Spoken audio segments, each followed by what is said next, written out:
Hi, I'm Anthony, a.k.a. the Young Nono, and you are watching the Italian American Podcast.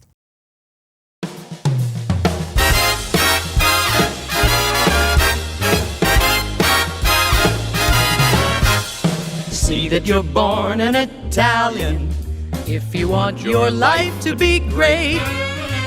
See that you're born an Italiano and your life will be great.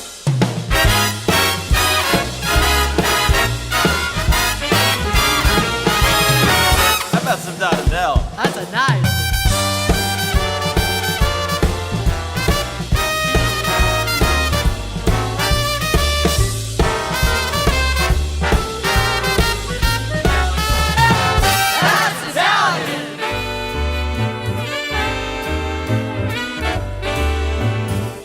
Ciao, paisani. I think that's what John says.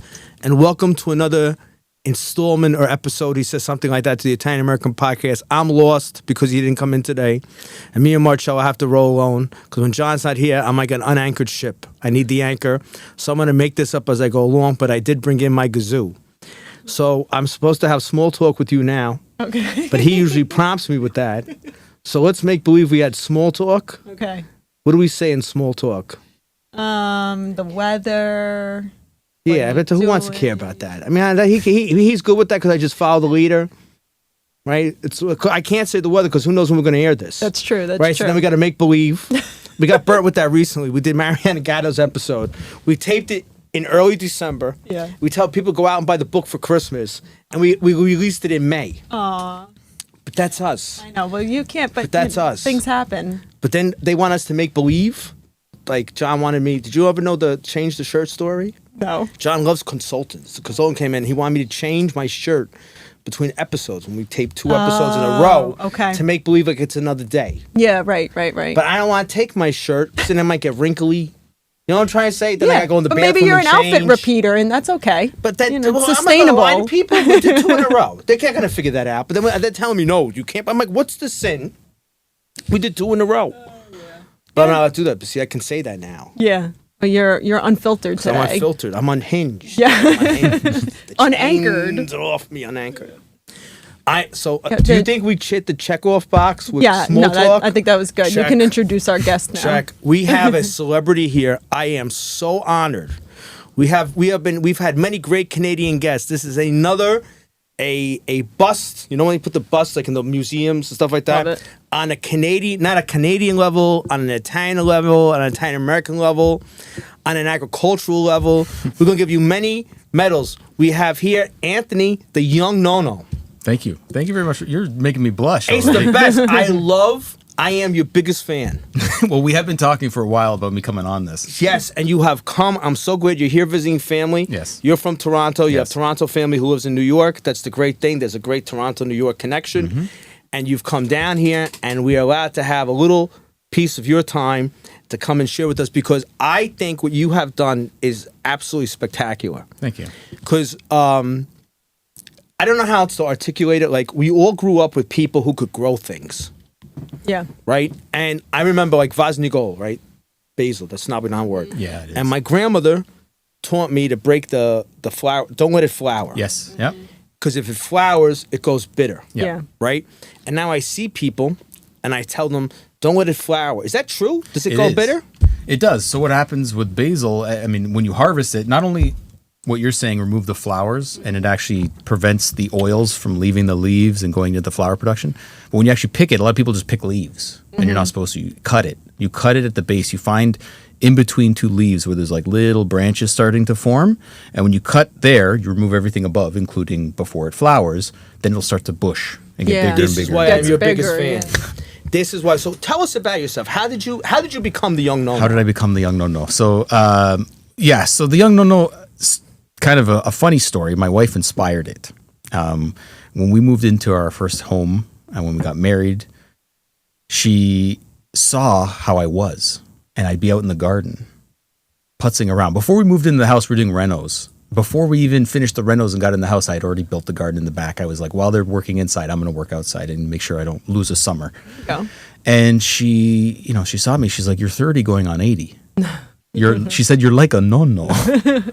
And I said, well, I'm the young Nonno. I'll show you. So then I did it as a bit of a joke. It really what it was. And it was just like family and friends. And then eventually I started to like, put a little bit more effort into it. My background's in marketing, and it was a great little release, a little hobby exercise for me. And the gardening was kind of the key element of it. But as someone with the professional background I started to build a brand out of it. And the Young Nono now is modern meets traditional lifestyle. So gardening is a part of it, keeping the traditions alive, wine making, sausage making, all that kind of stuff, family, all the things that go into being an Italian Canadian, which is very similar to being an Italian American. We share so many values and things like that. So gardening's going to be my heart and going to be my my expertise, but the Young Nono stands for so much, and I just want to keep traditions alive. Yeah. No, I was going to say there are differences, and it's great. I think the differences are actually really interesting. The differences between Italian Americans and Italian Canadians. So as you know, your and husband's as I was telling, Canadian. yes, he grew up in Canada, and our family is still there. And it's been really eye-opening for me as an Italian American to kind of witness what some of the differences are. And we were talking about this before, like the immigration to Canada is much more recent. Yeah. And actually what I was going to say about Australians as well is that they too are sort of a more recent immigration than Italian Americans. Do you want to tell us a little bit about the differences between what you've noticed in terms of like Italian Americans and Italian Canadians? Well, I think that's part of it is the age of the immigration waves, right? And I can use my family as an example, and even a lot of people I know, everyone I know is either one parent born in Italy or all of their grandparents born in Italy. There's no even myself, my father was born in Italy and my mother was the first child born in Canada. So I'm like 1.5 generation kind of would be like what the definition is. Whereas I think in the U.S. there was a lot more earlier immigration as well. And I think, I've seen this come up before, and it's like, well, the U.S. has like Joe DiMaggio and all these Italian, Frank Sinatra, who are the Italian Canadians? I'm like, we haven't had a chance to have those people yet because we're just been born. We're not there. We're not 100 years in. We're 50 years in. My grandparents came in the 50s and 60s respectively, and a lot of people came in the 70s as well. So we're still a young Italian population, and I think that's one big difference. Yeah. Right? Not to say that we don't still share a lot of things, but it's just kind of our age as an immigration. Because I whack out on this stuff, because I go down these what do you call it, Rabbit holes. I've been obsessed. I want to find the first Southern Italian in New York. Okay. And it's not that it's an Southern Italian, and I think I found them. The first Southern Italian immigrant to New York. To New York. So what century is that? Well, this is my theory, and I the reason I separate, because people think it's like we're the Southern Italian American podcast. It's not like South America, but Southern Italian. Yeah. So what I'm getting with that. Northern Italy had more immigrants here earlier on. Yes. Okay. But they came as Liguria. They were Genovese. Right. Okay. Yeah. And they came when there was a time that was a nation. That was a nationality. Yeah. So they were in New York. A lot of them were in the cigar business. I don't know how that happened, cigar rollers. Now, but what century is that? We're talking 19th century? Right after the American Civil War, 1860s. Okay. Like Philadelphia had an Italian parish, St. Mary Magdalene de Pazzi. It wasn't a de jure parish because Leo XIII hadn't given personal parishes yet. But St. Mary Magdalene de Pazzi in Philly is 1852. Oh, wow. St. Anthony's on Sullivan Street, again, wasn't a de jure Italian parish. It was all Italian Franciscans who took care of the Italian immigrants. That's 1866. So they were here. But New York had, the way like Virginia, they kind of had wealthy people or merchants or, like librettists from Mozart was in New York and stuff like that. I kind of traced, his name is Antonino Trapani, which is if you're in Sorrento, that's like Joe Smith. Yeah. So we know, Catholicism was illegal in New York until 1785. So when the crown leaves and the American Revolution happens, they legalized, they illegalized Catholicism. And Manhattan had French and Spanish and people who were Catholic, right? So they the First Church of St. Peter's on Barclay Street. Yeah. Now Trapani, so they had a list of the parishioners. So these are the Catholics in New York that get together and said, we want to build a church. Trapani's on there. Now the other thing is the Kingdom of the Two Sicilies sent money for the church. Oh, wow. So the Kingdom of the Two Sicilies paid for St. Well, they paid. I don't think they paid the entire, but there's a plaque commemorating this at St. Yeah. Peter's and Barclay Street. Oh, wow. So that's 1785. Yeah. Because the thing I think was the connection was Sorrento, and I think Antonio Trapani's from Sorrento, and that's Okay. where my grandma's side is from. I think that there was a lot of trade between Sorrento and New York. Okay. And I think if you look at the first Italian, and I've said this, John will yell at me, you've said this on another podcast, but who knows how many they listen to us, I'll say it over again. Yeah. If you look at the first Southern Italians in New York, they were all from maritime towns in Italy. They were all from Sure, but merchant that marine makes Sure. sense. Okay, that makes Yeah, sense, yeah, yeah. yeah. So to make a long story short, we've been here, but the real big, the explosion comes in the 1870s. Yeah, yeah, of course. Right, and that's Yeah. when all these people come. But did you ever hear the Joe Nardiello pepper? Yes. Yeah, Right? I know all about it. Yeah. That's like a great. It's like it was a pepper. The guy was what he bought here in the 1890s.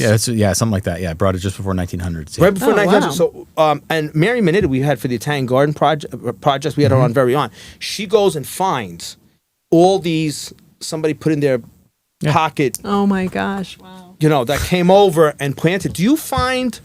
And I don't know how much you're allowed to say, 'cause Sure. I don't know how much went through Customs Canada. Right? We understand. Like someone might have just found the seed. Yeah, they might have found it. Just found it. How much Fell from the sky. of the Italian Canadians are growing seeds? Not that they got mail order in Canada from Italy, but accidentally fell in their pocket. Because when we were just in Edmonton, John and I and Sabino, and I went to Spinelli's, I saw all these Italian seeds, right? But they wow, were packaged. seeds. They were Yeah, legal, yeah, right? you can get, yeah. yeah. How much is stuff that just like fell off the back of a truck? A lot. Yeah, I A would lot. imagine. I know. I mean, myself included. I have no shame in saying it. I have friends that'll go, be like, "Do you want something? I'll bring it from my town or whatever." One of the things I'm trying to do is actually grow a tomato from every region of Italy, Oh wow. like a local one. It's not every region has one, is what I'm Yeah, discovering. So that's yeah. hard.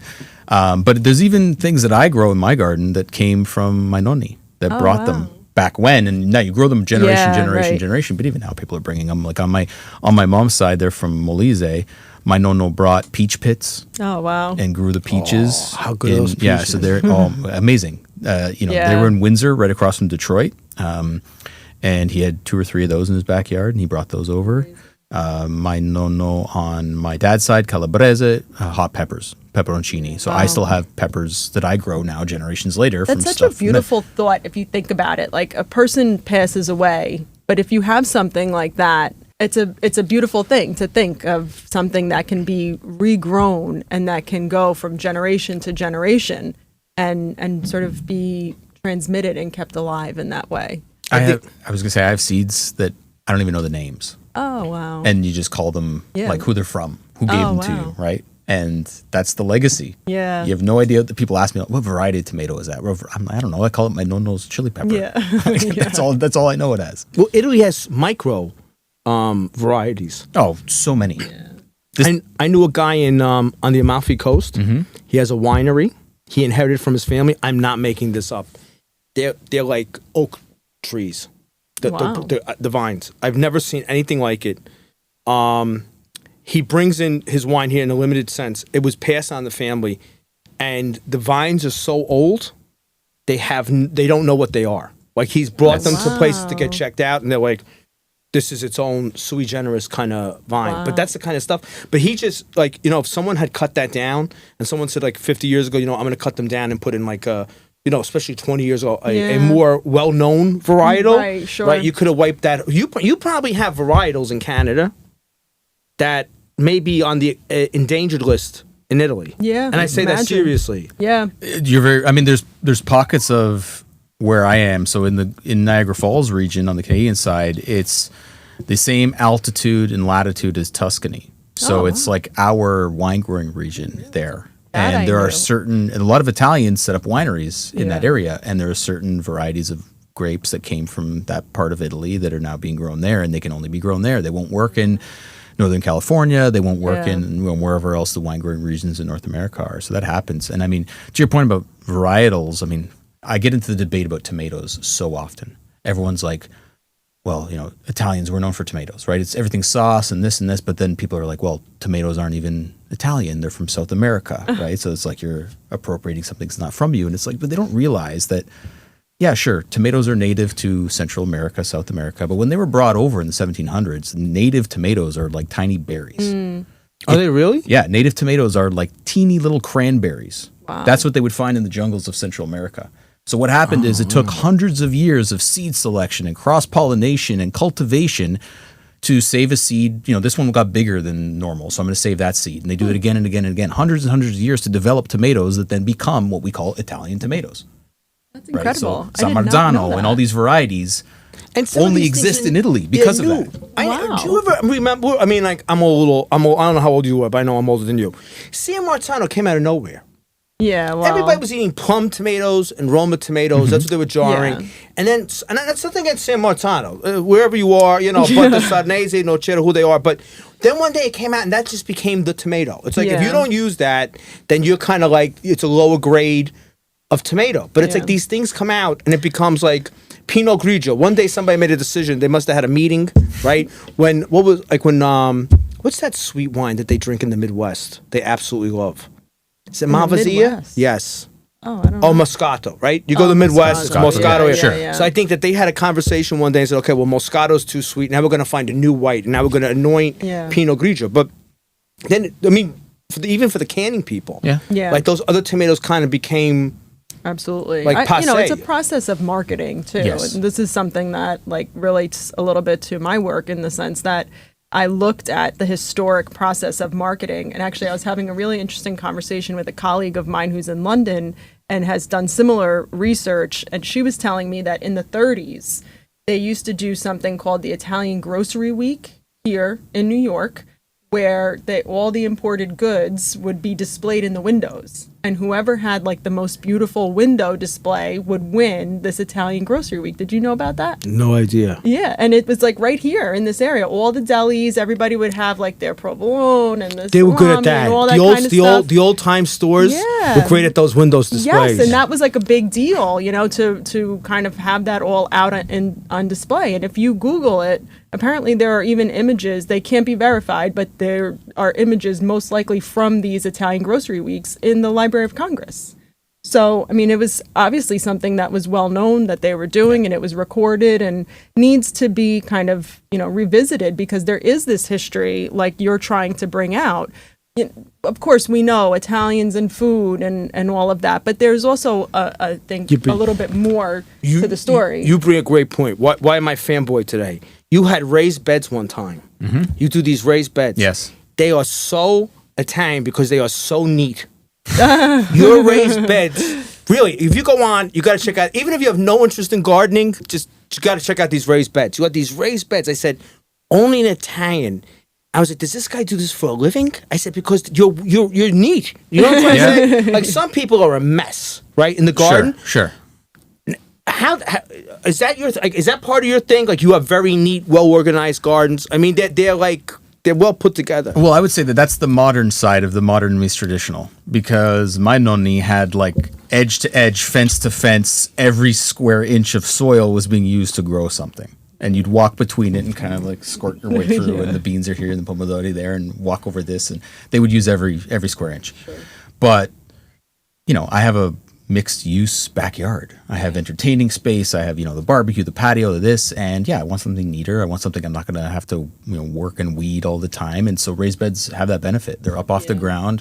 They're a little warmer in the spring. You don't get frost right away in the fall. But most importantly is you don't get the weeds growing in them. Is that why? Big part of it is that. A big part of it is the soil. You can control the soil, so you're not stuck with whatever's in the ground. If you have clay soil or contaminated or whatever the heck, sandy, rocky, you fill it with good soil. Topsoil. Because I couldn't understand. I thought, because I'm watching this trying to figure it out. I was like, all right, well, this is probably aesthetic. It's very like aesthetic. Part of it is. Part of it is. But also, I didn't realize that because go back to the peaches a minute. Yeah. Because you come from a cold place, or colder than here. Yes, right. Colder than New York. Yes. And I often find that I call New York as like the fig tree demarcation line. Because I think Connecticut, which is only 45 minutes from Jersey, for some reason is colder. I've been in Jersey I'm sure it is. on one date, Yeah. and then you go to Connecticut the same day, and it could be It is colder. north. And I find they have more. They have to do more fig tree protection than Jersey people do. They have more. And once you get to Massachusetts, there's people who dig them out and stuff like that. Yes. First, to go to the peach tree, do you have to cover? Do you have to do peach tree protection because you're in a colder than New York. So we are no, where I am is basically the northern limit. Like if you go, I don't know, half an hour north, you can't grow peaches. Literally, and that much of a that much difference. of a What about difference. Ontario peaches? They're like the They're best. in Niagara Falls. Oh, no So way. they're around the Okay. bend.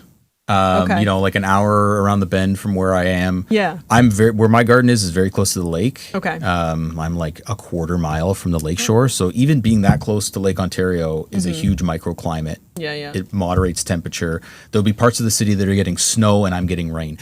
I joke with like my family that's in other parts of the city that I live in South Beach. Because comparatively, like they'll get frost, we don't get frost. They still have snow piles, ours it's all grass and melted, right? So that makes a difference. Because the lake has such an Because the effect lake on has the a climate, temperate effect and it cools things and it warms things depending on what's going on. So I'm basically at the northern reach of where peaches can grow. Figs, I got to protect. I can grow them, and you can grow figs even further north. Like I have family in Montreal. I know people in Ottawa. Those are colder climates than Toronto. They can do it, but even where I am, we got to cover it. So I cover mine. I put plywood. I put bubble wrap. I wrap it in tarps. Some people bend them over and bury them. If you have them in pots, you bring them into the garage. You can't leave them exposed. Not right. where we are. A lot of people think it's the cold that'll kill them. Yeah. The cold will kill them, but they'll grow back from the roots. You cover them because it's really the moisture can kill them as well. Wow. Like if you get too much humidity building up when you wrap them, they'll get moldy. So that can be just as bad as well, just being wet all the We time. actually were wondering about this because in my mom's town, in my aunt's backyard, there's this big, huge, beautiful fig tree. And in the summertime, we're pulling figs down off the tree. But in the winter, it snows there. And Yeah. it's cold. They're up like on the top of a mountain practically. So we were trying to figure out last summer, like, why is it that in New York we have to cover, I don't have fig trees, but people have to cover fig trees in order for them to stay alive. Meanwhile, over there, there's snow on the fig tree and it's fine. I've kind of wondered that same thing. So my mom, their town is in Molise and it's Yeah. in the mountains and they get snow. They'll get like, 12, 15 inches of snow Yeah. sometimes. And if you drive anywhere, basically south of Rome, like figs are like weeds. Yeah, yeah. Like they are everywhere. They grow on the side of the road. I remember being in Rome and I was seeing them grow in the cracks of the Arch of Titus. Like a pigeon had pooped a seed up there and it was growing out of the crack. Oh my gosh. But you're right. Some of those Yeah. spots in the mountains get snow. Yeah. And I don't know what it is, but the sensitivity. I don't take chances, right? Like my true. trees are 8 feet tall, and I get on the ladder and I cover them and do whatever to protect them because, the thing is, I think one of the reasons is the seasons are a little longer there. Their spring is earlier, their fall goes a little bit later.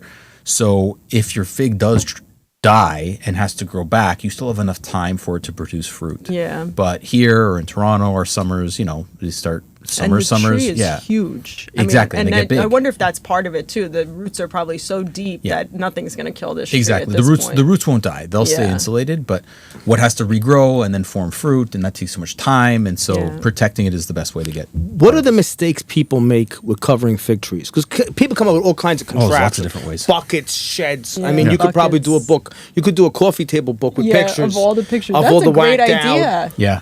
You should That's- yeah, definitely sure. do that. No, I'm so serious. We have a neighbor who covers their fig tree, and there's always a garbage can at the top. It Yes. looks like something out of Dr. Seuss. Yep. It's so funny because the whole thing is like tilted, and then you got this big garbage can on top. I put a bucket on top of mine. Yeah. The idea there is I got to ask the question about the bucket. Yeah, of course. Is it a juice bucket for making wine? It is. It has to be. It has to be. Yeah, correct. Yeah, a white one. Yeah, A white white one. It has to be white. You don't want anything that actually attracts heat. So I use white tarps, the white okay. bucket, because You use white tarps? I use white tarps. Wow. Because if you have a dark colored tarp, what's going to happen is it'll heat up inside. Heat up, cool down, heat up, cool down. That's when you get moisture and you'll get humidity building up because it'll get really hot under the plastic. If you think about like March on a warm day. So you want it to reflect. You want to keep that temperature kind of consistent as much as you can because that's what will kill it is the humidity and is the moisture. That'll cause the mold and that's what will kill it. So This is why you're interesting. good. Yeah. I Because love how many this. people use the black garbage bag? Yeah, no, so my- they cover my it. neighbor. They It put gets the black hot. garbage Blue bag tarp, and then they and put the black- bucket. yes. So you're saying the black is bad because it brings the heat on. That makes like a moof inside Yeah, with that that's stuff. right. So yeah, the big mistake is the humidity,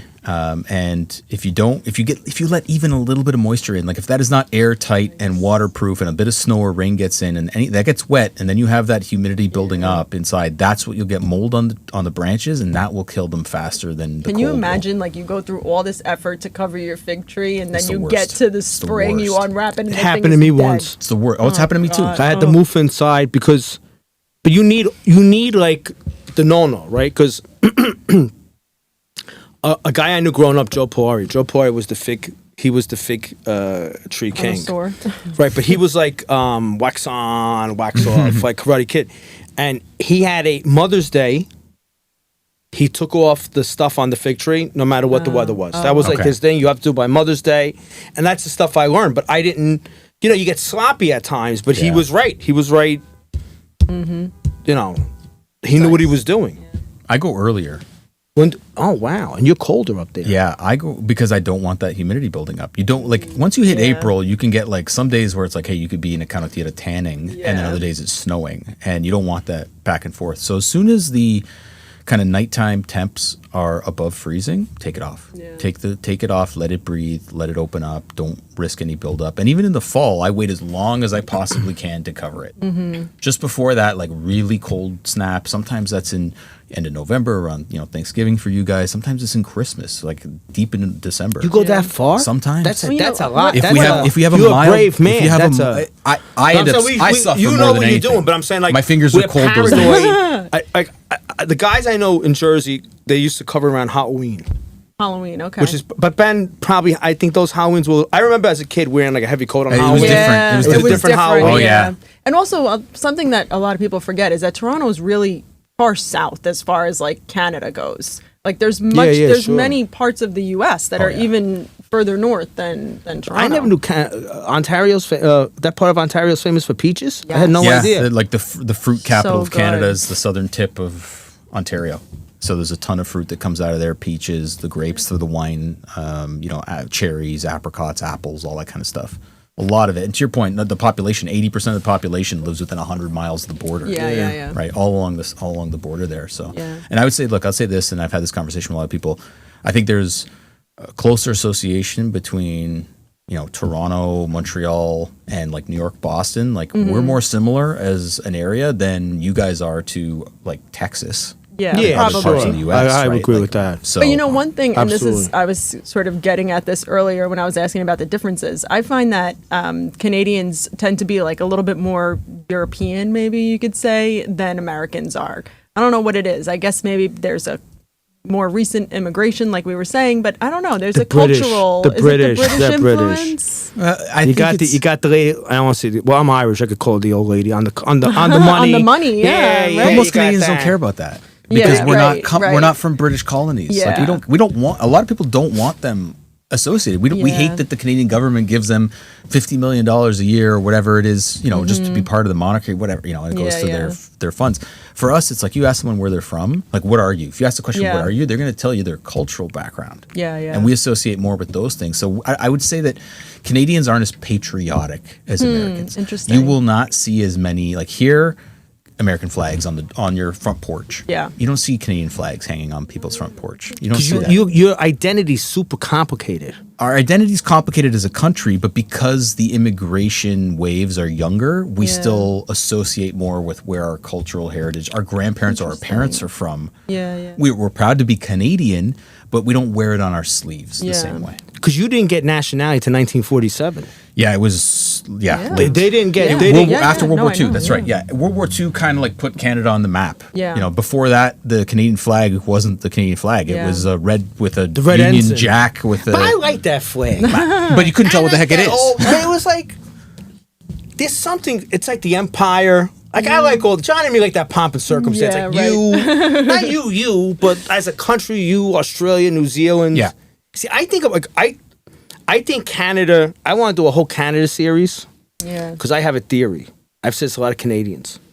Well, number one, think about it in the sense that the Tories, right, the people in America who wanted to be loyal to the king. Mm-hmm. Yeah. When the war ended, they all went to Canada A lot of them went to England. Some of them stayed. They were ticked off because they lost their land. I think we were supposed to pay them for the land, whatever happened. But they went all to like the Maritimes and Atlantic Canada. That's They were all right. up there. Yep. You have the Empire Loyalists. I think that's what they're called. Yep. Like you have a coat of, because John and I get sick over there. We love all that. If you have a coat of arms in Canada and you were like loyal to the crown, you get a little crown on your top of your arms with little maple leaves on it. So you How feel the cute. first thing is that the people who went to Canada, it was a divorce. We had a Yeah, divorce with the right, British right, Crown, right. and they were the Course, thing with the yeah. divorce. Yeah.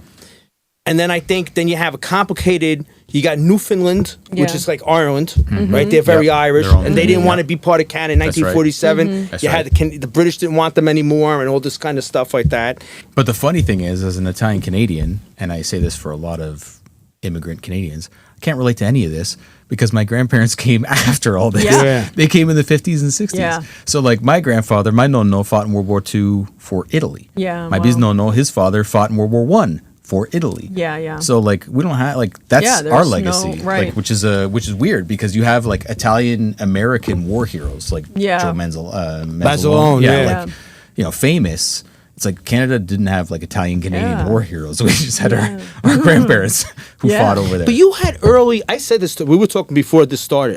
Another thing because I forgot on this stuff. My grandfather's grandfather was in Montreal in about 1879, 1880. Right. That's a whole other story for a whole other episode. Yeah. But when he was there were people from the Val di Diano and Salerno. They were there. I'm sure there was, yeah. I often wonder how did they get? I know they got in Montreal on a boat. I know they didn't go Yeah. there, but I often wonder like because if you take the American immigration stories, Yeah. right? There was a professor from St. John's University about 2004.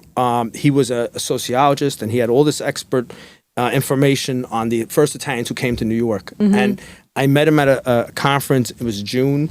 And he said to me, I'm busy with exams and finals. He goes, come and see me in July and I'll show you my whole collection. And he died of a heart attack. Oh God. But his theory was that what happened was the Italians first came as seasonal migrants. Yes. Right? They came and they Yeah. did work and then Yeah, they went yeah, back they to went Italy. back, yeah. And then back then the boat trip was so long and expensive. They Yeah. just like, this isn't worth it anymore. Right. So there had to be a similar, so it makes sense for New York, right? Because, Yeah. and back then you could get in more ports. Because with sailing ships, you don't need deep ports, Right. Yeah, right? So yeah, you could get back right, and forth right, easy. yeah. So I often wonder, because Montreal is really the Plymouth Rock of Italians in Canada. No, it's not. Where? Halifax. They were in Halifax first? Yeah, so I know this because my dad came over. He was 7 when he came from Calabria with my grandparents and his little brother. So they would take the boat. This is essentially it. They take Yeah. the boat from Italy to Halifax. Then you get on the train. Oh, wow. And the train. Well, that's your Ellis Island. Halifax That is your Ellis Island. It is Yeah, wow. exactly. And then the train stops. Montreal's a big city, so you had a lot Yeah. of Italians that would Yeah, get off get off, Montreal. yeah. Toronto's 6 hours, southwest. So you'd have a lot more there, and then that Yeah. kind of ends. Like Yeah, yeah. that's as far. Some of them eventually go west, and Yeah. like I have my nonna on my dad's side is one of 11 that came over. And a bunch ended up in British Columbia, Yeah. West Coast eventually. Oh, but really? they all of them were in Montreal, and then they dispersed from Yeah, there. yeah. But like And so, yeah. Montreal's like your first city. That is. It's, Yeah. it's like Italians. the New York in a Yeah, lot it's of like the ways. New York. Except Yeah. that they landed in Halifax, take a train to Montreal, and my Mm-hmm. dad used to say, he's like, I remember the train ride as a 7-year-old, and they fed us white bread and pickles, Oh my gosh. Wow. and he fell in love with pickles as a kid, and then even later in Not life, the he's white like, bread, but it's though. not an Italian thing. It's just all they had. all Yeah, they had right. was white bread and pickles. That's what they gave them to eat. Gosh, See, I think your connection also, I call it the Joe Avati like access, right? Because there's things you have in common with us because we're next door neighbors, but you have a lot more in common sometimes with Australia. Mm-hmm. Very much Mm-hmm. so. Because you're you went to like Same ages. Yeah, the Commonwealth Yeah. and the Queen Yes, on the and that money, too, and you yeah. had that stuff on Yeah. the same. And there's more of a, and the reason I bring it up is that they were interviewing an Australian. It might have been New Zealand, but I think it was an Australian guy. He was talking about the Italians arriving in Australia, and he said before the Italians came, the most exotic thing on our menus was something called chicken Maryland. And it was fried chicken. It was a Kentucky Fried Chicken. He Yeah. goes, and the Italians came and they brought like food. Yeah. They brought like all these ingredients, and he's like, it revolutionized. Yeah. But I'll tell you something. I was when I was at Spinelli's in Edmonton, I was very impressed with the supermarket. Mm-hmm. Your cheese is very like you had a lot of stuff like the ricotta salad that was in the right cone. We get a You know, lot you get of a lot of Italian good- imports. yeah. We get a lot of Italian imports. Obviously the connection is still strong. So that's one thing that we are very, very spoiled is Italian food. the good stuff. Yeah. We get it, and Yeah, there's it's definitely. access to it in not just the Italian markets and the specialty stores, but even some of the big Yeah. chains bring in that stuff because there's enough of a population to demand it. And I think there's another, the other element is even the manja cakes, as we call them, which is all the white folks, the non-Italians. They love that appreciate term. it. They appreciate it. Like they learn from their Italian neighbors, literally. Yeah. That it's like, oh no, don't buy that Right. Parmesan, buy Parmigiano Reggiano, right? Buy Why the good doesn't that stuff. happen here? Like, why? They- What is their the problem? history- There's like a block. One of my fascination with Canada started because when I was in law school in the late 90s, I had a trio, which was the ancestor of the Palm Pilot. See, what happened was I was very ahead of technology, and I just stopped in 1999. Now I'm horrible with it. I just picked a date, and I was actually, people don't believe this, I was actually advanced because I had this trio, Yeah. and I used to, at that time, there's no internet in the air, Yeah, yeah, right? right. There's Of no course. like Yeah, smartphone. yeah. So I would go and I would charge my trio at night, and it would download news. So you would get, Oh, it was like wow. getting the paper the night before. the But the morning. only Yeah, one yeah. that was good was CBC.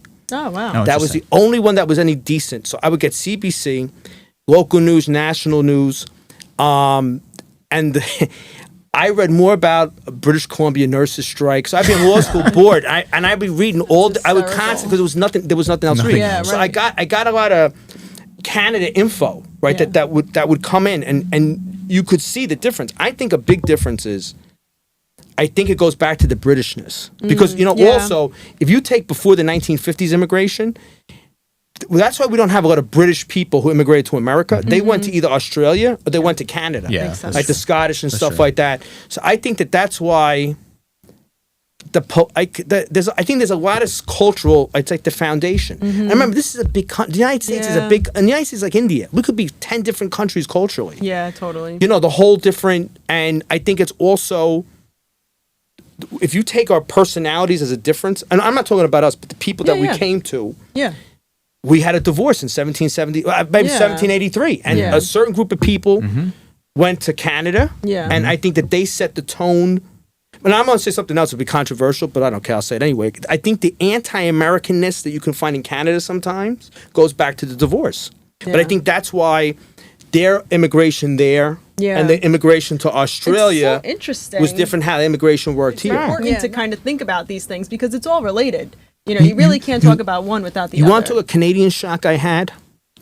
It's 1995. It was the weekend of what was it, Meech Lake, when Canada was going to vote for independence. referendum, The yeah, yeah, referendum. yeah. And I'm at a Model UN conference, and there was a girl, she was from somewhere in the prairies. I forget, Manitoba, Edmonton. She was Ukrainian, right? That's like a real Yeah, there was a lot of them out there. Yeah. And she talked about the war, I forget what she called it, like the American invasion, the war of American, some kind of war like that. I'm like, we never invaded you. She goes, you did. And I was like, 1812? yeah, I never knew, but I never took you. I never realized, because we don't see it as Canada. We went to war with England, Yeah. but from the how Canadian interesting. perspective, we invaded Canada. And she was like all about when you invaded us. And I that completely changed, because it depends on how you teach history. The Yeah. War of 1812 is so much more important to you Yes. as a nation than it is to us with our founding. In elementary school, we're like, it's an interesting thing because we get so much influence from the U.S. So we know Yeah. all about the American Revolution and all that. But it's like, I remember, in the history classes of elementary and high school, it was like you're taught about, the French and the English immigrating to Canada and setting the Upper Canada, Lower Canada, the war between them, the British take over, still the French colony in Quebec and all that. And then it's, the Americans invading in War of 1812, and it's like and as like anti-patriotic as we are as Canadians, the like one proud thing that we're happy about, or we kind of like rally behind. rally behind is that we're the only country to ever sack and take the White House. Wow. But see, Marched down from Canada, even though they were British forces, marched from Canada to Washington, burned and sacked Washington, and went back home. see how complicated that's the complicated, because Yeah. we see that as British. Yeah. Yeah. Right. But for us, right, it was, right. it was For them, Canadian. it was It was Canadian. British Yeah, in yeah, yeah, Canada. yeah. Yeah. That's that complicated. Yeah.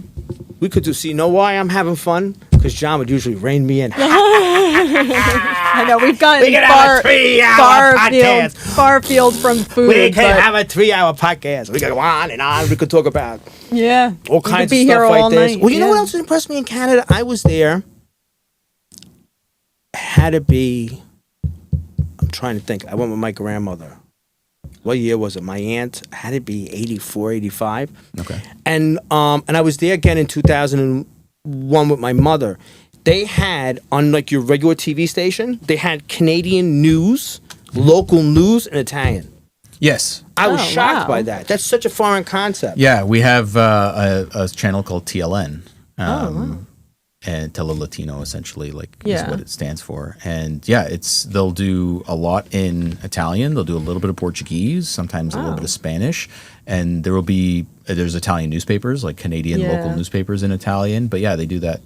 But see, this the is news kind of in- like in what I Italian. mean too. I mean, all the history is very important, and it does kind of give you a sense of where all of this comes from. But at the same time, like the fact that they still have these things. Yes, it's a more recent immigration, but you know, we have a continued migration from Italy to the United States. But it's like it's either you sink or swim. You either become part of the Italian American community and you join that culture, or you remain an Italian and you never sort of like find this. In there, I feel like they've found a way to kind of like coexist that does not maybe happen Because here. I think it goes back to history. I mean, think about Yeah. 1776. They were crazy. I think you're kind of fixated. I'm going to fight you on that one because I think you got to go back there because if I you go know, back, but it's all but the this roots. Immigration, we're talking about things that have happened in the past 50 or 70 years. Yeah, 200 years but later. the tone was set.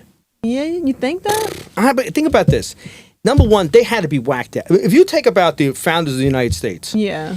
if they had lost, which all the odds were against them, Yeah. they That's should That's have true. lost. Yeah, they should have, on George paper. Washington only is a hero today. He's only on the money today because the guy won. Yeah. If the guy had lost, it really was miracle after miracle that they didn't lose that war, he'd be considered a crackpot. Like, what were you Yeah. smoking? You were going to beat the British Empire, right? Yeah. And thanks to the French that we almost ticked off with Guy Fawkes, and Yeah. help from Spain, and we pulled it off. But think about this: you had to redefine a name. You had to say, Yeah. okay. So do you think, so I guess what I'm asking is, do you think that the Italian American community is sort of, it has this sense of patriotism, let's say, even to its own community because of this long-standing history of like the American The patriotism? revolution of America is we're a non-ethnic nation. Yes. Okay. So I see So what America you're, yes, is, okay. yeah. So if you Yeah. love freedom, Yeah. I mean, think about why we have all these citizenship issues now. yes, right? I think I understand. Right. So what when you the- became a citizen, you had a first thing in the real old ones in the 1890s. You Yeah. still had to renounce any Yes. loyalties to the British Yeah, crown. yeah, So yeah. you're still fighting Right. that war 100 years later. Yeah. And then they would put an I renounce, and if you look at the old citizenship documents, Yeah. Victor Emmanuel II of Italy. So we had to renounce. So it was like a baptism. Right. It was like you went into the water, you renounced all your other things Yes. because we had to come up with a nationality. Yeah, because yeah, yeah. if you go by genetics, Yeah. right, the founders. I mean, you had other people. You had Yeah. the No, I Germans, see your but- point now, yeah. We were based on you're British, right? Yeah. British North America. That's what they call the Yes, place. yeah. It's easier for Canada because if you take the stuff that it gives you stability, right? The crown, and I like all that pomp and and Irish people would shoot me for saying that. Like, it's a little bit kind of the coolness of Canada is, you kind of have like. It's like a take it or leave it. Like when I like it's the fact that convenient. the lawyers and the judges wear the outfits. Oh. That's the one thing I Makes would for love. bad the wig. TV, though. Oh, but the Makes for wig is really the bad best. TV. The one thing I would love, and you got like the crown and the queen, but you have all that stuff that we don't, and you always envy what you don't have, right? Sure. But America had to say, okay, well, we're genetically British. But we're not British because Thomas Jefferson came up with this great document that says why we're not British anymore. Our founding documents are spectacular. Yeah, I mean, they that's for sound. sure. Yeah, of course. The Declaration of Yeah, Independence. of course. It Yeah. rips George III probably. George III in a historical context, I don't think was a bad guy, right? He was heavy-handed with the colonies, but compared to what other countries would have Yeah, done, sure. I mean, the two Sicilies was bombing Catania when they Yeah, they bombed their own people. Yeah. So we write this document that's inflammatory, Yeah. that calls Yep. this guy all kinds of names. He calls us his children, and he loves us, and he wants us to return. You're smacking this guy in the face constantly with these inflammatory documents, right? Because you got to remember something: the people who came and founded America Yeah. were all ticked in England, right? Yeah, If you yeah, think- Yes, yeah, that's of right, course, that's right. Why yeah. was Boston a troublemaker? Because Yeah. the Puritans Yeah. were problems in England. Yeah, Absolutely. so Who they took said them it? away. Was it Yeah. Chesterton that said the Americans have a holiday for when the Puritans arrived, which was Yeah, paraphrasing yes. Thanksgiving? And he Yeah, said yeah, we should yeah. have a holiday for the day they left, right? That's why the Boston was a hotbed Yes. because they left England with a big grudge on them, Right, right? of course. And that's why Virginia in the South was much more simpatico with the crown because they went there for financial reasons. Yeah. But I think that America's saying, okay, we're going to invent a new nationality, right? Yeah. We're going to come up with all this stuff. So if we have to Yeah. make it an intellectual nationality, Yeah. you're going to have to sign on to certain things Yeah. to make yourself American. No, I and see think what you're that, saying. But I think that it's a really interesting point. I see it now, and I agree with you. Actually, I think that that's a really interesting point, especially when you think about Italian Americans and why they are how they are, whatever that might be. But it makes sense, if you think about it, because it you had to be, in a way, Italian Americans will always sort of go back to this thing where they're like, yeah, I'm Italian. But really, it's a very sort of unique Italian American experience for the reasons that you've described, because you kind of had to absorb this American mentality of being this very independent, I don't know, unique. if you take thing. something else, when the first Italians come to New York in real big waves, in America in the 1880s, you have the golden age going on, right? And that was like the do-gooder age, right? And it was in great things. We were about making things sanitary, and it was really the real revolution. the progressives. And all those people on if you see this in the Cabrini movie, right? A little bit, all those rich people who are on around Central Park now in those mansions Yeah, on Fifth Avenue, they're like, oh, these. And remember, we talk a lot because Italians, because of the mentality. We don't say we had sanitary issues. Right, Yeah, we did yeah, have yeah, sanitary yeah. issues. Yeah, It was sure. things weren't clean. So the Americans come here like, oh, we're going to teach you how to wash. Yeah. Yeah. And we're going to give you a big steak. You're eating all those vegetables, and you're going to drink lots of milk. And they meant well, but they Yeah. thought they were going to make us modern people. Right? Right. Because Right. from a religious standpoint, they thought we were shackled by Catholicism, which Yes. made us backward. Yeah. Plus, we came here and we did especially the way we did our Catholicism. And the Irish were the Irish understood because they had been subjugated by the English. I got to act a certain way, Yeah. so they don't think I'm a savage. Yeah, but the yeah. Italians are like, I don't really Interesting. care. Yeah, they don't know. If you think I'm a Yeah. savage, There that's yet. your problem, not mine. But I think that's all this stuff comes into. And the Catholicism is a part of it because Canada, I think now, like as far as people with the checkoff box, they're like 44% A Catholic. lot of Catholic. Oh, wow. Compared to 25%, right? Now, even Yeah, though nobody yeah, in Quebec yeah. goes to church, that's Right, a whole yeah, 6 million yeah, people, yeah. right? Yeah. And you think about it, I think that when Italian, and this is my theory, and I'm sure there's somebody out there with 8,000 letters in after naming a degree, I think the Italians were less foreign because they were Latin. You already had the Latin French, right? And even though Yeah. they're a little bit different, you already had a Yeah. Latin culture. Yes. Yep. The interesting thing, though, is two countries born out of a different circumstance of how we separated from the British, or Yeah. became our own identity.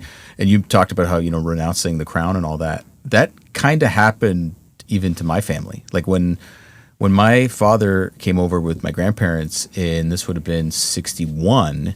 Canada's, like you said before, kind of a new nation in a lot of ways. They had to renounce being Italian. And so I'm actually going through this now because I'm working on getting my Italian citizenship. Yeah. And it's easier for me to apply through my maternal grandparents because my mom was born before they became Canadian citizens. So they were like Italians in Canada. Right. And it's easier to apply through that than my father, who was born in Italy, because he technically renounced it even though he was 7. I mean, what the heck is he Yeah, going to renounce? right. So even weird nuances like that, right? So 2 countries, different circumstances, but still kind of the Yeah. same thing where it's like you get to that point where it's like, okay, well, we're a country now. You need to leave what you left at home. But I just think there was less pressure. Here in America, it was like, you land here, you're American. Yeah, correct. You got to be Correct. American. And Yeah. in Canada, it was more like, you land here, be whatever you want to be. Yeah. And embrace it, and everyone allowed you to. Everyone allowed you to be it. and that's why But I we see wonder it. if that's the case. I don't want to put you in that situation, but I've had Italian Canadians living in francophonic parts of Canada say they get a lot, and we have a francophonic listener in New Brunswick, Okay. one of our Yeah. first listeners, and I asked her. She just likes Italian people. I just thought that was like the best thing ever. But I've heard Canadians living in francophonic parts of Canada that they got a lot of abuse when they came. So I can actually answer this from both sides because one side of my family settled in Montreal, which is the Francophone. Yeah. The other side settled in Ontario and near Detroit, Windsor. And I'll say that in Montreal, the interesting thing is a lot of the Italians and other populations from Europe that came over, they didn't want to assimilate with the French. And so if you go and meet a lot of them, they'll speak English. Yeah. Before they'll speak French because they live there and they Yeah. learn it, whatever. But it's like English and or Italian, A1A, 1B. French is the third language. And that's just how the Europeans did it in Montreal. There's the odd ones that picked up French, better or otherwise, but they were like, it was all about English. And then in the Ontario side, in the English speaking parts, there was racism towards the Italians. So I know, and I hear this a lot. My Nonno came in the early 50s, and this was the veteran from World War II.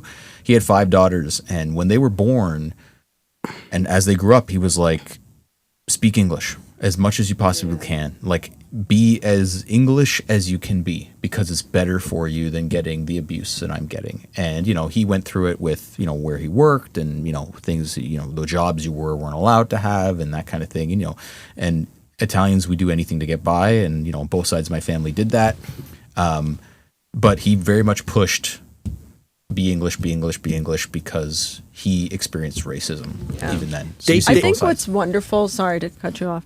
I think what's amazing now, though, is like this reclaiming of the traditions, right? And like that's really what it's all about. Like the Young Nono is sort of about like reclaiming some of those traditions that maybe that interim generation was not allowed to partake in, because it was about becoming, Canadian, American, whatever it was. You sort of had to renounce those traditions. So do you feel like you're sort of reclaiming, like where does it come from, the desire to?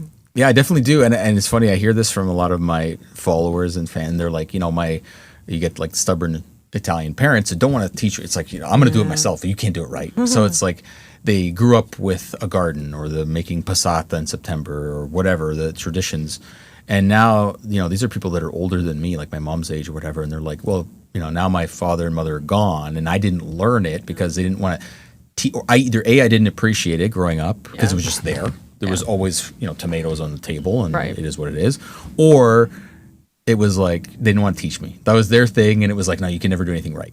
So you just, you do you. But we are. Go to school. That's what it was. Oh, go to school. Go to school. Yeah, just worry about going to school. And all the other stuff at home is. And so now what I hear is people saying that. They're like, teach me. So because my kids are asking, for me to show them or whatever, and they don't know how. Well, and I think the beautiful thing about the internet, and I've said this before, is that it's opening up this new generation to the traditions, and it's giving people the opportunity to engage with the culture in a way that maybe was denied to their parents or was skipped over their parents for a variety of reasons. But now, because somebody sees your page or they see what you're posting, they might say, okay, you know what, I actually want to learn how to make sausage, or I want to learn how to make wine. And that's incredible, because there was a period in which I think a lot of people lamented the idea of these things disappearing, right? There was a moment when everybody was like, oh, if we don't learn, these things are going to die. But now there's a resurgence. You got to go. Somebody said something once. I'm going to go to, I call it the Mario Cuomo years. Mm-hmm. The early 80s. Mm-hmm. Absolutely. Because the difference we have with Canada is by the time, like when the Italians came in the 50s and 60s, we already had 3 or 4 generations of Italian Americans. Yeah. And another shame on the Italian Americans that nobody wants to talk about, we keep a hidden story, is the fact that the Italian Americans picked off the Italians, as we would say, who were coming off the boat. Yeah. Gina Biancardi from Casa Belvedere tells a great story about her father working for the railroad in New York and coming home crying sometimes because people, a grown man, because people were making fun of him. Yeah. And some of them were Italian Americans who were born, and I heard this in Jersey City because we had a lot of father experienced this. My father went when he first came to New York. I guess this was 1971. He went to work in factories, and what do they call them? The guy on the floor, foreman. The foreman was Italian American. And he basically told him, like, you have to buy my lunch. You got to buy me cigarettes. You got to buy this. You got to buy that. And my father refused to do it. So he lost his job. And, that was actually a blessing in disguise. But how many times did that happen to so many different people where they actually were discriminated against for being more recent arrivals? And I wonder if that kind of internationality... discrimination. They didn't already have them. That's our shit. Yeah, that's true. That was our shit. Yeah, you're right. Ralph Vitale, who came here in 1974, told me a story. Downtown Jersey City, him and his cousins would walk past an Italian American guy who would sit on his stoop and called them a bunch of guineas. My God. A bunch of guineas. And he said they couldn't understand. You say you're Italian. How could you pick on us? When really, it's shame on us doesn't when make we're sense. the same Right, people. yeah. So the cousins went one night. They gave him an amazzata. Oh my God. And that was didn't make fun of them and he didn't make anymore. fun of them anymore. Yeah, convenience isn't always what it's about, Right. Like you said, it's about the tradition. It's about the Yeah. connection to family. It's bringing you back there. It's all those things that it's just there's so much more intrinsic value to it. Yeah. Right? I mean, now I'll say this. Wine's debatable because people think that like homemade wine is better. The truth is that you can actually get alcohol content is high with homemade wine. It's actually higher in commercial wine. But go back to the garden and try a tomato grown in a backyard compared to a tomato from the store. Yeah. And there's nothing more different. I think of Absolutely. all the things you can grow in terms of flavor profiles, the flavor profile difference between a homegrown tomato and a store-bought tomato is just, Without it's like a a, doubt. it looks different, Yeah. smells different. And when you taste it, you're like, Yeah. what have I been eating for Yeah. the last 30 years? I have a theory with this, and I have a friend whose father is from Gazerta who's committed to home gardening. Do you feel that the tomato that you grow in Canada can stand up to the tomato from Italy, from whatever southern region? So you can compare, you can try and control a lot of the factors, right? It can be the exact same seed. One thing you can't control is the soil. So, and the amount of time that the tomato is on the vine ripening. So the season is longer in Italy. The more sun days, the sweeter the tomato is. So when you think about like when you're making sauce, the tomatoes from Italy are going to have a different sugar content than tomatoes from New Jersey or Southern Ontario or wherever that we get ours for local production. So they won't be exactly the same. They'll never be exactly the same. You can't control those factors. But there are 10,000 varieties of tomatoes. Right. And the stuff that you get in the store, commercially, there's like a handful of varieties that are available. And a lot of times people ask, why does it taste the way that it is? It's because the varieties that they've cultivated for being in the grocery store are ones that are going to withstand transportation, that they ripen slowly, they don't bruise and they don't crack, and they can last on the shelf. All of that at the expense of nutrition and taste. Now, do you, because you're so advanced with this, right? You're in the doctoral status of this. Do you pick out tomato varieties? Like, for instance, everybody wants to grow San Marzano now in their yard because that became the crown Yeah. to the Yeah. queen. So do you say, listen, that's a tomato better suited for a certain part of Campania. I'm going to pick out a tomato, maybe a heritage seed tomato that's better suited for where I live in Ontario. 100%. You pick it out for both what grows in your area. Now, generally speaking, you can, if you can grow a tomato, it doesn't matter the variety. But usage. Yeah. I have certain tomatoes I use for certain things. So, for example, my favorite sauce tomato is San Marzano Ridorta, which is actually a Tuscan version of a San Marzano. So it's larger. I get more production per plant. I can get like 20 pounds of tomatoes off one plant. Wow. And it's what's called an indeterminate tomato, so it keeps growing. Whereas a lot of San Marzanos, traditional ones in Campania, they're called determinate tomatoes. So they grow to a certain size. All the fruit is available in a very short period, which is perfect for canning and production. You get it all at once. You get it all done. But I usually make pelati with, I peel it and I jar it for my home tomatoes, because if you're getting, 5 pounds a week or whatever, I'm not going to turn the machine on for that. So when I make passata at home, I go and buy bushels, and I'm buying locally grown San Marzano or plum or whatever, and I taste it. And if tomatoes are good, I use them. If they're not good, I don't bother. That's why every time I make passata, Nonna always said, make 2 years worth, because it's not worth the effort. If the tomatoes are no good, it's going to turn out like, excuse my French. That's the Canadian in me. So yeah, but I mean, there's certain tomatoes that I'm using them for freezing, like cherry tomatoes. I'll freeze those. Oh, how do you freeze them? You put them on a baking sheet, put it in the freezer so that they freeze individually, and then toss them into a freezer bag. And you can use them on like focaccia. You can put them in soup, omelets, Wow, that's sauces, things like amazing. that. Very, very good way to My store. brother has a garden, a Yeah. huge garden. And you're going to be overflowing in cherry And tomatoes. so you don't know he's what to got do a with them. million. So last summer, I was the only one here. Everybody's in Italy, and I'm the only one here. And every single week, I was going and picking like bags of cherry tomatoes. I'm like, I don't know what else to do with the these. best way. Luckily, my kids like pop them in their mouth like they're grapes. But that's actually really good to know, because Yeah. the taste is like they're like candy coming off the They are, vine. sometimes I'll eat them frozen, just like that, like a little pop of sugar. They're amazing.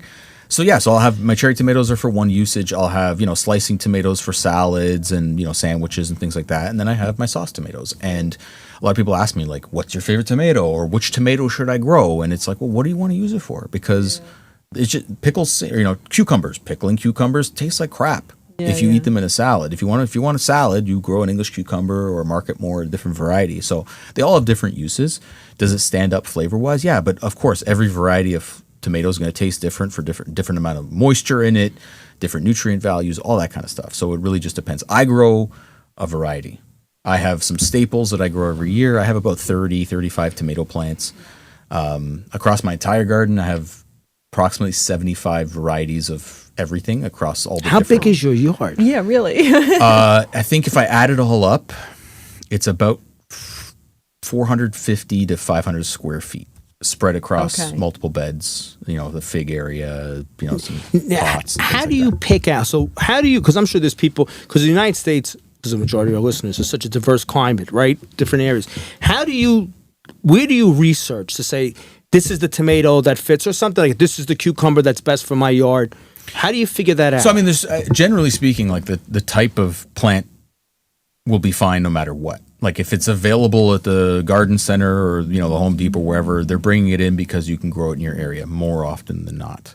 But obviously for my case, it's like, well, I grow a lot of what my nonni grew or grow. And then, as I've had more space, I've started to experiment. I've started to grow things. I think, one of the things that's really underappreciated is people think of gardening as like, Memorial Day to Labor Day. Like that's the garden season. And it's like, no, you can grow a ton. I'm growing in February. Wow. Under plastic. Growing? Oh, okay. Under plastic. When do you start your greenhouse? Do you do greenhouse? I don't have a greenhouse. I have a polytunnel, which is basically on one of my beds, which you've seen. I put like a little dome, a clear plastic dome, and I will seed lettuces, kale, rapini. Here you guys call them broccoli rabe. A lot of the greens, stuff like that, cold weather stuff. And it'll come up depending on the weather. I let nature do its thing at that point, and it kind of comes up under the plastic when it's warm enough. And I'll be harvesting that. And then that bed gets cleared out and I have something else. And then by the end of summer, I'm clearing that out and I'm getting another thing. So my garden, my last harvest, even in the fall, I do the same thing. I cover things. And a lot of things grow better in cooler weather. So I'm picking until Christmas. Wow. And it's like a living fridge outside. So the only months I really take off are January and February. It's a 10-month outdoor something. And by the end of January, I'm starting seeds inside for the next year already. All I can think is I'm sure your wife loves the fact that you're outside 10 months out of the year Oh my playing God. in the dirt. They don't complain when you bring the stuff in, exactly. right? That's what it is. It's like, you're out there again? No, but okay, sure, there's tomatoes and there's broccoli and whatever else there is, so they love that. Now, we were discussing pregame. Your wife is Greek. She is Greek, Oh, yeah. What are the commonalities? What are the differences? What are the food? Because they like sour stuff, like yogurt. That's not an Italian palate. there's- the feta is kind of. Give us the whole 9 yards. Yeah, so, there's a lot of traditions that are the same. Malocchio, the evil eye, they call it matti. They have the little drop the oil in water to cure it and all that. So there's a lot of those similarities. Again, a lot of family culture. A lot of them grow food in the backyards. Yeah, The Ayaz sure. and Papus, they have gardens too. They preserve stuff, whether for it's the olives, they make olive oil, they make wine. Food wise, I love the two different cuisines. I find that there's some things that are similar, and it's great because you can pick one or the other, which you like better. But then there's certain things they do better for me, like meats, like grilled meats and barbecue and that kind of stuff. I find that they do better than we do. But it was funny when I went to Greece and we visited some of my wife's family. They didn't speak any English, but they said "una faccia una razza" to me, and it's like they know. And it's like it's the same seawater, right? It's the Aegean, it's the Mediterranean, it's all the same. It's the same fish coming out of the same. Calamari's called calamari, so a lot of it is similar in that way, and honestly, just the language is different. Yeah. Like I see it, and it's like you're in an Italian. Whether you're in the Greek family, Italian family, it's food. It's the loving nature of it. It's all those things. So there's a lot of similarities that I appreciate, and there's also rivalries. Like it's I see it with my wife and I, where it's we're raising our daughter, and my wife's fluent Greek. I'm not fluent Italian, but there are certain words that my daughter has chosen to either say in Greek or Italian. Right, so my wife will say, like, let's go to the basement. She'll say that in Greek, and my daughter will be like, "Sotto sotto," Oh, how she corrects my wife on that, Oh right? my gosh. Andiamo fuori when we go outside or whatever. Yeah. Farfalla, she sees a butterfly, farfalla and petaluda and all these different words. So that's really like endearing and cute. But it's like it's in such a good way. Yeah. But one of the most interesting things is, so my wife's family's from the north of Greece, in the mountains, and they have a dialect that they speak there that is a lot more Latin influence Oh. than Greek. And I remember at our wedding, my grandfather, who would have been 87 at the time, and my wife's grandfather, who was in and around the same age, he's Greek, my grandfather's Calabrese, and they were talking to each other. Oh my God. Really? Yeah. Wow. And they could, like, the Calabrese dialect and this Greek dialect, because of the Latin influence, like, they were having a conversation, and we were all, like, floored. Wow. Aren't they that's incredible. Romanians? Aren't they connected with the Romanians? Those that part of Greece where the language there's came from? Albanians in there, up there as well. I don't know. Maybe Romania. Maybe that's why. I read about them one time. Maybe, but it's wild. It I was heard wild. them talking, and it was I think Could be right. they were. I think someone's gonna go berserk in the comments, and if I'm not saying I'm right, you might be right, but I think they were Romanians that somehow wound up down there, because I saw that one time. There was a village in that northern part of Greece, and there's a name for them, and I can't remember what it is. I think the dialect. I think it's called Vlatica. Is Yes. the name of the Yes. dialect. Oh, okay. Yes. Yeah, and it was wild. These two, like, everyone was like, "How are these old men talking to each other?" Like, And neither there's still speaks English. That's the parts best part. Yeah, there's still parts of like Calabria, Puglia that have some of these like Greek influenced dialects. There's actually a town, I remember seeing it on Instagram, and there's a town that's like, they speak more of like a Greek how language than they even interesting. speak Italian. And it's in- Grecanico, I think it's called. that would make There's a a lot of town in sense. Calabria that's all Greek speaking. Yeah. Oh wow. There's a town, because Italy does moronic stuff. They persecuted this Yeah. from the 30s on. Like, how many, like, the only people they seem to have left alone were the Italian Albanians. But, like, there's all, like, there's parts of Foggia that speak Provençal, Okay. right? Because they didn't, by the time Italy got on board that this was not a bad thing, so Yeah, many of these yeah. languages had kind of, I kind of puttered out. Right. Do they right. grow stuff different than Italians, the Greeks? Like in Greece? Well, I mean, like, when does your father-in-law come over and say, "Oh, no, you tie that the wrong way"? No. Does he put my big fat Greek wedding on your tomatoes? No, Oh, you no, should put it the other way. They love, so when they came to Canada, they lived in an apartment. So they've lived in the city the entire time. My mother-in-law, she grew up with a lot of brothers and sisters. They had farmland back in Greece. So it's like, she loves when she comes over to go through the garden. And I had to teach her, like, don't touch anything, Barbara. Like, don't touch it. Like, I gotta film some content. She just goes in there picking cherry tomatoes. I'm like, Oh Barbara, my I gotta take gosh. pictures. Oh, that's so don't funny. touch anything. Now she knows. So now it's like, Yeah. I that share itself with would them, be a great right? video. Oh my God. Yeah. I share with them. I grow way more than Yeah, we sure. obviously preserve a lot. We freeze it, whatever. But I Yeah. mean, like, I give it to my mom, my Zia's. I was going to ask you about that. What kind of like preserving do you do? Like, do you do pickling? Do you obviously the passata? But what Yeah. else? Like, what are some things? Because I feel like that's one of maybe the difficult parts about heck yeah. gardening. It's like you got to kind of know what to do with this stuff once you have it, especially if you're growing in quantity. Yeah, people ask me all the time, Yeah. right? And so the different things, like for spinach, I'll saute it and then I'll freeze it in like muffin tins. Oh, so you get like okay. a little sauteed puck. Yeah. And then you can use that for, you want to make ravioli, you want to make gnocchi with Mm-hmm. it, you want to use it in a lasagna, I use it in an omelet. So some things you can flash freeze, some things you have to blanch, like, fagiolini, beans, those types of things. I blanch them, I freeze them, I have it all winter long. Tomatoes, like we said, freeze, jar. Some things you can't, right? Like, and I don't grow certain things for that reason. I don't grow pickling cucumbers, as an example, Yeah. because you would need a ton of them. So if I want to make pickles, and my nonna on my mom's side actually made them a lot. And so there's a family recipe of dill pickles. Yeah. And it's like, but we'll buy the bushel, right? Yeah, Otherwise, like, we make giardiniere with hot peppers and with, carrots and cauliflower, whatever we have. Dry the hot peppers. So it all gets used. Yeah. There's certain things, though, that, like, salad. What are you going to do with it? You got to eat it. Yeah, So right. when I have, I grow like 3 rounds of salad a year, and I'm flowing in it for, a month at a time, and I'm just giving it away. And, Yeah, friends come whoever over, will chefs take come it, over yeah. to do collabs and stuff, and Yeah. I'm sending them home with bags of salad and what have you, funny. right? But yeah, there's a whole other layer of work that happens after, and that's Yeah. why it extends to the kitchen. So a lot of Yeah. times I'm giving tips on that as much as I am, I hear you're growing it, but now what? Yeah, right. So, and I think it's just also like breaking down some of the myths, right? And understanding that there are things we can do better than what our nonni did, Yeah, sure. right? There's things that they didn't do, Yeah. and they were stubborn about. My nonno would put the tomatoes in the same spot in the garden every That year. is so true. Every year because it gets the most sun, and he cared most about the tomatoes. But Yeah. it's like that's not good. Like Yeah, you should you be gotta rotating rotate. your things around, and so they only want to grow climbing pole beans, and I'm now growing bush beans, which is basically are like literally 2 feet tall. You pick them, like you don't have to build a structure to do any of that. So there's ways you can be more efficient Yeah. and be modern, learn these techniques, and just knowing the order of if something was here, I know I grow this after it.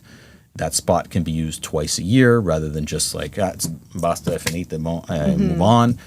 So I think those are the ways that it's like marrying the traditional Yeah. and as a young guy you can teach a dog new tricks, but forget trying to teach a nonno. That's so true. Because when they're right, and when they're wrong, they're really right. And They're really- yeah. And they just think, because even with cooking and stuff like that, like stuff that evolution wasn't in their vocabulary. Because No. that's the way my mother did it, my grandmother did it, and I'm not changing. Yeah. And I'm just going to dig in my heels. What's your fertilization routine? Yeah, so I like to rotate. So chicken manure is great, but you don't have to buy a truckload. You can buy it now, thankfully, in the modern day. You can buy it as like a little pellet. It's dry. It's in a bag, and you can just kind of spread it around. And it doesn't have a very strong odor, but it actually helps to repel some animals away because they can smell it.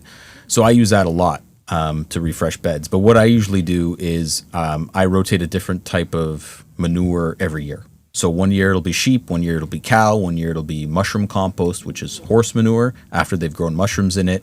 I use that to refresh my soil, mix it up a little bit. I gotta ask you, And then add other how do you know all this? Like, where did it all come from? Well, to his point, Yeah. they would stick to one thing. My nonno would only use sheep manure all the time. Yeah. But again, he would also put the tomatoes in one spot. Yeah, right. So for me, it was a little bit of trial and error. Okay. Obviously we have access to information. Like I'm not a Yeah. horticulturalist. Like I don't have that background. But you try things. Yeah, you right. just start and I'm experimenting. just like, we know things about like, balancing soil. Like if you put the same thing in it's going to add the same nutrients. Yeah. Different plants take different nutrients. So for me, it's like, okay, like I said, I make it on a yearly basis. I'll put this, put this. And then over the course of time, I'm balancing without having to calculate and crunch Yeah, numbers. sure. And so I recommend people do that. Just like I say, move things around, you rotate. And so I put different stuff every fall and different stuff every spring. And there's certain additives that I'll always put in for certain plants. Okay. This is why people ask What me. are they that you always put in? Well, the dry chicken manure is something I'll always use. And the other thing that I'll use is liquid seaweed. Oh, And so wow. and you mix it with your watering can, and it's really high in nitrogen. And I'll use that on all my leafy greens. It makes leaves grow, and I'll use it on all my seedlings early on, so that the plants get really big before they start to flower and fruit and whatever. So those types of things are like staples, no matter what. What's your take on pesticides? Because I know like the fig tree, right? For people who don't have it, every animal in creation is your enemy. Always. Squirrels love it. Birds love Oh it. my God. People come up with these netting I lost a fig tree in a bad winter. It survived so many winters, and then one winter just gave up the ghost. But I didn't replant it because it was a constant war with the Yeah. squirrels. Yeah. I Oh my lost so God. many. What's your take? Because like some people say, like, well, if we don't put some pesticides on it, some fruit's going to go. Do you use pesticides? Do you give us the whole So, okay. pesticide and how to preserve figs from the animals? How do you fight the animal war? Of course. So I try to grow an organic garden. The only time I would ever use anything synthetic is if I'm really losing a battle. But animals are tough. And the thing I tell people a lot is they're different every year. Weather affects them, right? If you have a mild winter, what happens is animals don't die, or they have babies earlier on, or they have more of them survive. So you have a really, really bad year, right? Where they're going to get after everything. Last year, so 2024, was a bad year because we had such a mild winter before that. And so for me, you can do all kind of scent deterrents, for animals. You can put chicken manure, you can put coyote urine, you can use hot peppers, you can use mothballs, all these, my nonna would put rubber snakes in the peach tree. And then Do you think that works? yes and no, and this is what I'm saying. Everything sometimes works and sometimes Yeah, it you depends. don't How know. I remember someone messaged me saying that, oh yeah, their nonna did that too. They tried it, and then the squirrels were chewing on the rubber Oh snakes. my God. So it depends how determined that animal is. For me, one of the best things you can do is a physical barrier. Yeah. You just have to stop them. So I actually a lot of times will take the clear produce clamshells from strawberries or grapes, and you basically snap that over. That's such a no. That Over guy, your- you the old Nonno. That's why I do that guy, you the young Nonno, because that is That's a what you gotta complete recycle. The wine bucket on top of the tree. Yep. Yeah. Don't throw out the strawberry container. I'm Yeah. gonna cover the fruit with it. But so I did that last year with the figs because they were getting into them. I did it on my Yeah. tomatoes. But the wasps. The wasps would could go get in. The wasps were eating the inside. figs. Son of a gun. So it's I I'm didn't saying see one that one thing, coming. something works for one thing, but then you Yeah. still need a deterrent on something else. Oh my Now God. wasps, they take a handful of figs, not a big deal. Yeah. But you get discouraged otherwise. I had a tomato last year that so the biggest tomato I've ever grown is 4 pounds. Oh my gosh. So that's massive. huge. That's a mega tomato. Huge. Yeah. What varietal was it? To be honest, this is one of those ones that came from a family friend. So it's literally, I just call it the family heirloom. Aw. Literally. Okay. Came from an Italian paisan from my mom's friend or something like that. And I've grown this plant every year. This one that I grew 4 pounds was about 3-4 years ago. And then last year I had one that was going to beat it. And I had a colleague coming over to film some content on a Monday. I go out there and I had it covered with an old onion bag, like a sack, a mesh Yeah. sack to try and disguise it or whatever, right? I went out there on a Saturday morning, 2 days before filming, and the bag was torn. 2/3 of the tomato was gone. That's so sad. And I didn't have I don't even have a good photo. I tried to use AI to recreate it and you couldn't pull it off because it wouldn't understand how big it was. I ended up weighing what was left. What was left, and it was about less than about a quarter was over a pound. What was left, but this whatever got to it ate 3 pounds of tomatoes in one sitting, and I don't blame them. But this is one of the if I wasn't having to film content or whatever, then I would have cut that thing off and let it ripen inside. And that's the Yeah. other thing I tell people with tomatoes. It's don't leave it. If you have a problem with pests, for certain things, tomatoes is one of them. You can cut it off as soon as you start to see a little bit of color change. Just cut it off and put it in on the dining room table or whatever. Yeah. And let it ripen inside, and it won't affect the taste or whatever. So. Lots of different things, but my situation, like I said, when you're filming content, you have a responsibility to take photos and videos. What I would do and what I tell other people to do can sometimes change. Yeah. Would you save that tomato for seeds? Do you go out and say, that's a beautiful tomato, that's going to be... How do you pick... I mean, do you do that kind of what was it, who was the guy? He was a Benedictine monk who came up with the seed thing. You're beyond my area of expertise. Mendel was the guy who came up with that. The seed selection. Yeah. Do you go out and... How do you save the seeds? Do you pick the best fruit and then you pack those seeds for the next year? This is Nonno's rules that I still follow and I haven't changed. So the larger fruits earlier in the season. So you identify that the first couple that are really, really big, and those are the best ones. Now, on tomatoes specifically, there's a branch that she used to call the mother branch. My Nonna called this. And it would basically be like a branch where the tomatoes form, and then at the end, it would continue to grow leaves. Oh. So not typical, because normally it's just fruit. That's it. Yeah. And if you find that branch, those are the ones that she would save from. And usually that forms earlier. It's she would say it was a stronger branch. I don't know if it's scientifically backed or, but so certain rules like that. Other things, it depends. Zucchini is an example. If you want to save seeds from a zucchini, you got to let it get as big as your arm. Oh, wow. Literally. But you can't eat that zucchini. Yeah, It tastes terrible, and it's hard. The skin's hard, whatever. There's just seeds left Yeah, at that if point. most zucchini, and I'm not talking Sicilian zucchini, cucuzza, I think those are a waste of time and space to grow, to be honest with you. Wow. Yep, I will say That it is right going to, now. Nikki. I will say it We right got the nuclear bomb. I will say it You right now. realize this, people. I know. I They never. love it. I have no skin in that game. I don't have one drop of Sicilian. it's a waste I've of time. actually I can bring never my- even- I don't have a drop in it. But the cucuzza people Yep. are fanatics. They are. I'm They will half travel cross Sicilian, and I've states. never even tasted it. They're gonna go after you more. I got no skin in the game. Go after her in the comments. Do not put Can me I in tell you something though? I've been to Sicily every summer of my whole life, and I don't think I've ever seen it in Sicily. Do you understand what you're doing to yourself? They're gonna go. The Gagutsa people, they're a cult. I know. Do they go after you for not growing Gagutsa? If you realize what this bomb Well, I'm not could Sicilian, drop, so that's okay. I can get a pass, right? but you can't even offend the Gagutsa. It's like their mother. I'm allowing them to And grow they it. will connect. I they just gotta don't have recommend the Gagutsa. growing it. Why? And what I'm gonna do Why? with this Gagutsa? The reason I don't recommend growing it is because compared to traditional zucchini, I just find you can't use it as Isn't it like universally. very hard and it's got to cook a long time? It's harder. So you got and they let it get bigger, so it gets Yeah. harder. It doesn't taste as good if you grill it, so it's not as versatile as like a traditional zucchini, in my opinion. But also the fact that it vines, it gets huge, so you need a lot of space. You got to build something that it's its own world. I feel like I'm vindicated. It's a one hit wonder. People, I have bought it. Like I said, it was not in my repertoire growing up. Yeah. Right. No, Yeah. neither with me. But I call it soup. It's the soup zucchini. Yeah, that's all you can do. Yeah, You have you to cook it slow and it stew becomes it down. right? You That's right. stew it with That's like it. tomato Yeah, it's and good. Like, onions. my grandma would make like Yeah. gugutsil. So my grandma would make gugutsil, like a zucchini, different Yeah. ways. Yeah. And one way she would make, she'd saute like onions and then the zucchini, Yeah. and then she put like a tomato. Yeah, But yeah. I did and a vasnigo. But I did the same thing with the big gugutsa, and I Yeah. thought you just got a lot of water. I can do. understand why they throw in macaroni. They'll throw in Yeah, like just makes soak it up. sense. Yeah. Yeah, like yeah, angel a hair and stuff like that diddly- because okay. it becomes soupy. Yeah, yeah. But you don't understand. You did not think before because they will go after. They have a cult. If you I'm go not here as online, the food I- person. There He's the go- food I love the person. passion. they It's just- go. They have they have Facebook yeah. pages. Really? It's like Yes, pumpkin growing for Italians, oh, right? cute. That's like Okay. who can grow the biggest pumpkin. Yeah, yeah, that's yeah, what, I can that's what my guarantee brother- you, if John was That's here, hysterical. John would run to the defense of the kukutsa, as if his life depended on it. It would have been a kukutsa. There's a reason why God didn't put him here today. There Sometimes would have been the a worst is kukutsa the worst is when they're excommunication. mismarked. Like if you don't start your own seeds, I start most of my own seeds, so I know exactly what I'm getting. But if you go to Yeah.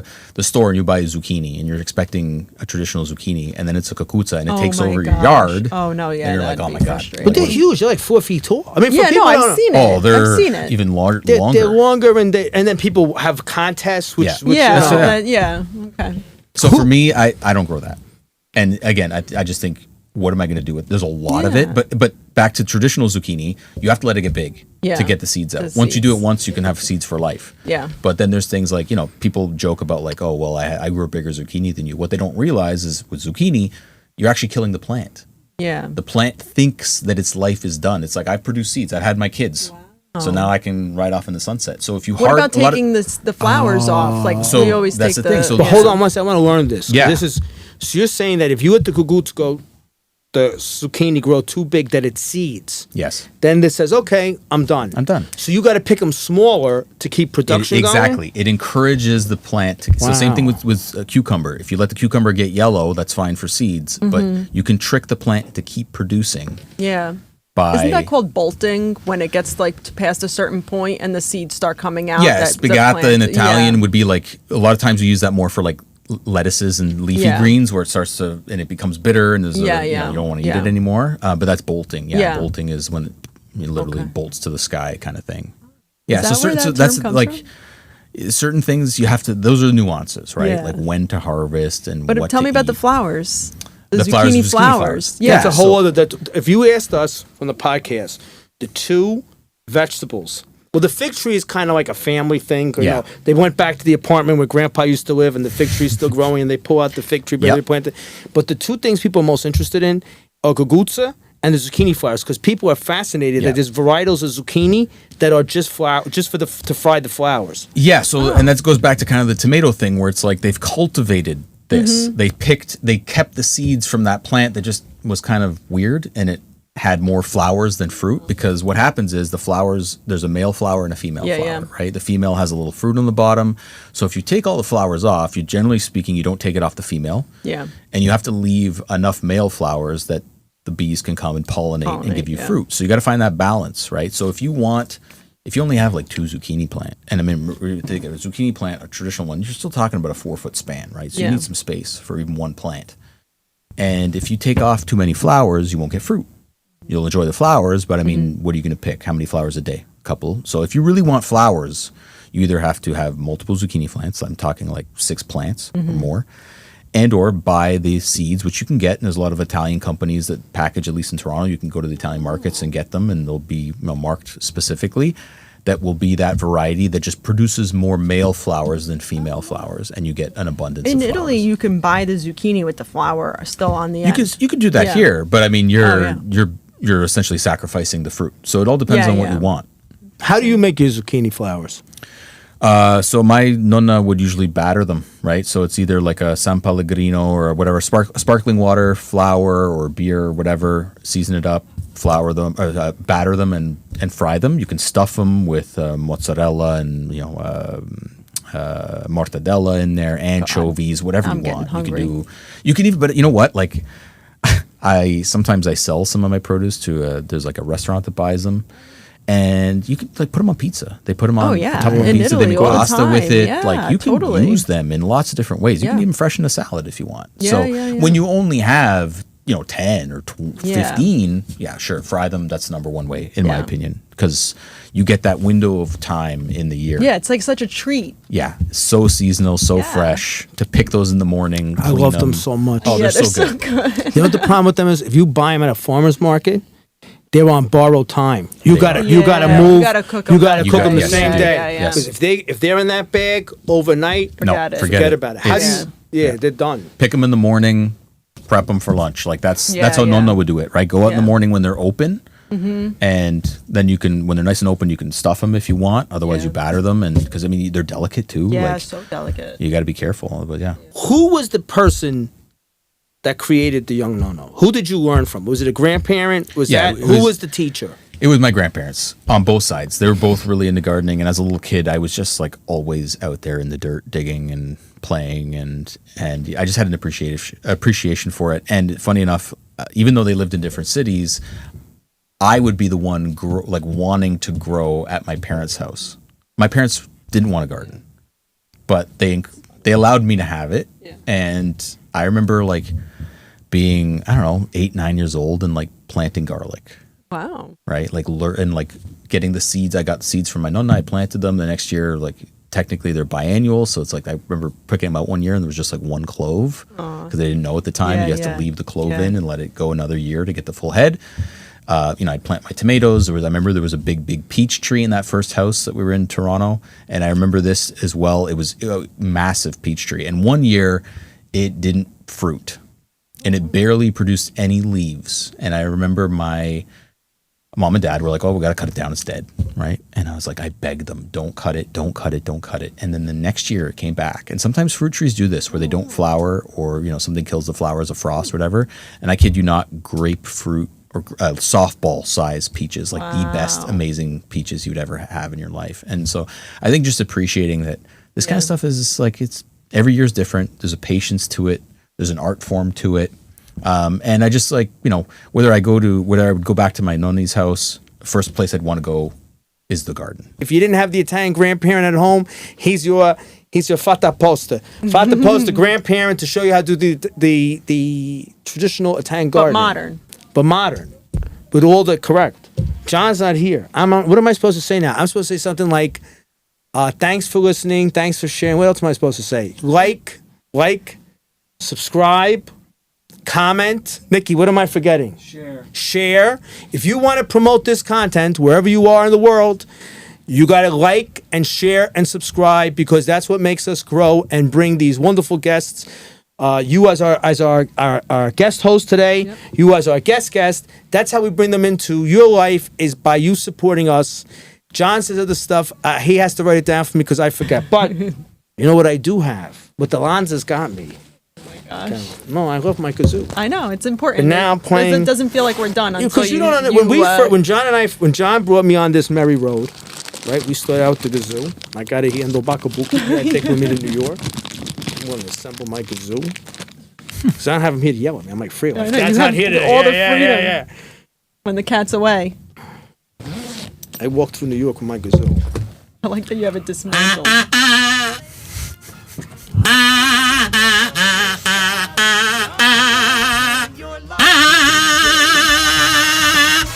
And that's all right. If